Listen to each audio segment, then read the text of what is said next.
Kwanza nichukue nafasi kutoa pole sana, pole kwa familia ya marehemu Jenista, lakini pia nitoe pole kwa wanajimbo lake ambao wamatumikia kwa muda mrefu sana, na pole pia kwa serikali ambao wamekuwa wakitumikia kwa muda mrefu sana. Na mimi nimemfahamu Jenista kabla sijawa mbunge kama mtumishi ambaye alikuwa anajali sana watu wake pia, na hii inathibitisha na namna ambavyo wananchi waliweza kumwamini tangu mwaka 2000 alipokuwa mbunge wa viti maalum, 2005 alipogombea mpaka baadaye ameweza kukaa na kudumu kwa bunge, ndani ya bunge takriban miaka 25. Lakini kwa upande mwingine unaona jinsi ambavyo alikuwa ni mchapakazi na mwadilifu pia, kwa sababu unaona namna ambavyo amehudumu wizara nyingi sana, na katika marais mbalimbali wamekuwa wakimwamini na kufanya naye kazi katika maeneo mbalimbali.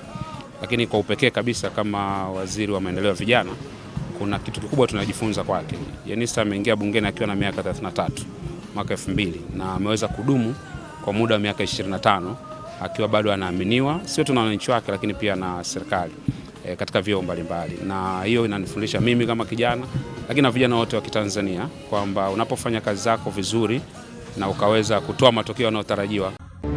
Usisahau kusubscribe na kugusa alama ya kengele ili uwe wa kwanza kupata taarifa zetu kila tunapoweka Msomi News.